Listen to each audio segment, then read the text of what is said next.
Setelah menyelesaikan konflik dengan sekte singa mendalam dan mengatur masalah Pilhol, Xiaoyan menikmati masa tenangnya bersama keluarga di bawah kepemimpinan Cailin, Xiaoding, dan Xiaoli.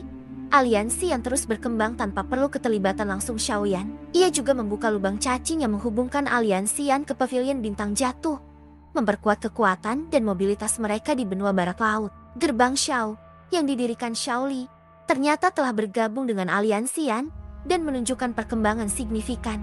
Bersama Pence Gate dan pavilion bintang jatuh, ketiganya berpotensi membentuk faksi kuat lintas wilayah di masa depan. Xiaoyan dan Cailin mengadakan pernikahan sederhana, disaksikan oleh kedua kakaknya. Ketiganya berbagi nostalgia dan rasa bangga terhadap perjuangan yang telah dijalani demi klan Xiao. Xiaoyan menjelaskan asal-usul klan mereka sebagai bagian dari klasik 8 klan kuno. Namun sekarang garis keturunan mereka telah melemah. Mereka juga membahas ancaman misterius dari Hall of Souls yang tetap mengejar anggota klan Xiao. Meskipun kekuatan garis keturunan telah hilang, Xiaoyan memberikan teknik rahasia Skyfire Three Mysterious Change kepada Xiaoli untuk diwariskan kepada klan. Tak lama kemudian, ia memutuskan untuk kembali ke Central Plains demi mengejar Purifying Demonic Lotus Flame, kunci menuju kelas Dozun dan Doxiang untuk melawan Hall of Souls dan menyelamatkan ayahnya. Xiaoyan membawa Cailin dan Xiao Xiao ke pavilion bintang jatuh, tempat raman untuk mereka, serta mempertemukan mereka dengan Yao Lao. Xiao Xiao mendapat sambutan hangat dari Yao Lao, yang langsung mengenali bakat alaminya sebagai alkemis.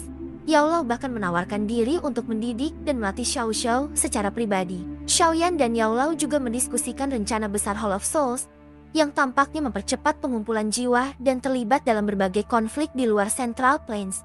Mereka sepakat bahwa kekuatan Xiaoyan harus meningkat dengan cepat agar bisa melindungi keluarganya dan menghadapi ancaman besar yang akan datang. Dan Xiaoyan juga mendapat informasi dari Yao Lao bahwa perang telah meletus di bagian lain benua, diduga akibat rencana Hall of Souls. Mereka kemudian fokus mempersiapkan diri untuk pameran perdagangan spasial yang akan segera dimulai, di mana mereka akan bersaing memperebutkan fragmen terakhir dari peta Purifying Demonic Lotus Flame, salah satu dari 3 api surgawi terkuat. Xiaoyan dan Yao Lao menjalani retret untuk meningkatkan kekuatan mereka, menyebabkan fenomena langit yang menarik perhatian banyak murid.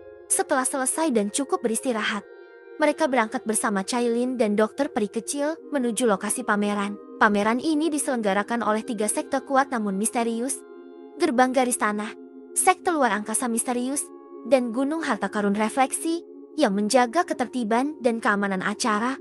Lokasinya terletak di sebuah gurun terpencil di selatan Central Plains yang ternyata penuh dengan aura para ahli kuat, termasuk beberapa Doxiang. Setelah memasuki dunia perdagangan rahasia yang disebut kota luar angkasa, mereka menjelajahi berbagai barang langka bernilai tinggi, seperti skill tingkat Tian dan bahan obat legendaris.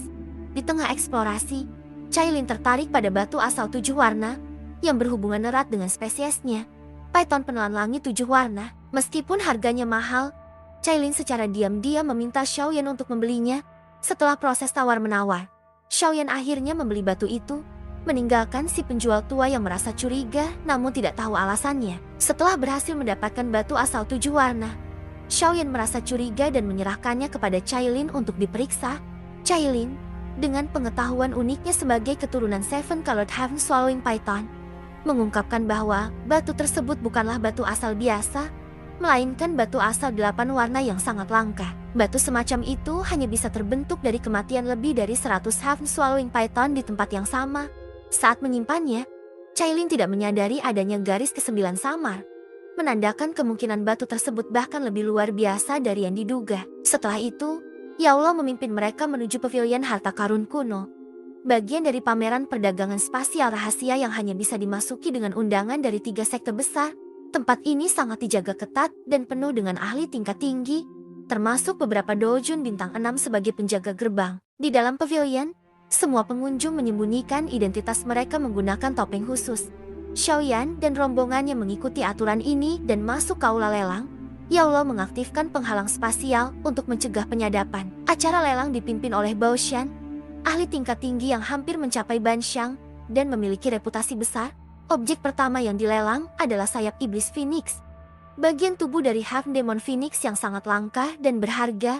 Objek itu berhasil ditukar dengan pil tingkat 8 yang telah mengalami pil lightning 4 warna oleh seorang peserta. Objek kedua adalah skill badan kaca kingkung, sebuah teknik Lastian yang meningkatkan kekuatan fisik dan pertahanan.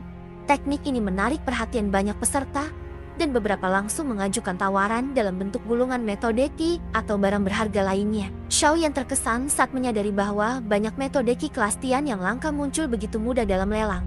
Salah satu keterampilan Do, badan kaca kingkung, berhasil ditukar dengan metode Qi afinitas air Lastian setelah seleksi ketat oleh Bao Shan. Barang-barang lain seperti pilobat, kuali, senjata, hingga harta langka terus dilelang, namun Xiaoyan tidak tertarik kecuali satu buku racun kuno, Stay Quiet Poison Code, yang ia beli untuk dokter peri kecil dengan 2 pil-pil lightning tingkat 85 warna. Ketegangan meningkat saat item kedua terakhir, yaitu pecahan peta kuno, muncul. Fragmen ini diyakini terkait dengan api teratai setan pemurni Purifying Demon Lotus Flame. Api surgawi peringkat ketiga yang sangat legendaris dan kuat. Semua ahli di aula menjadi tergiur, dan penawaran memanas. Harga tawaran melonjak, mulai dari 3 hingga 8 pil-pil lightning tingkat 86 warna. Yao Lao akhirnya ikut menawar, namun muncul lawan berat. Seorang pria berjubah hitam yang merupakan ahli setengah langkah Ban Xiang. Ia secara mengejutkan menawar dengan satu pil-pil lightning tingkat 89 warna, sebuah pil langka yang bahkan bisa menarik perhatian elit Doxiang. Yao Lao terpaksa mundur karena nilainya terlalu tinggi. Pria berjubah hitam itu memenangkan pecahan peta dan menerimanya dengan senyum puas.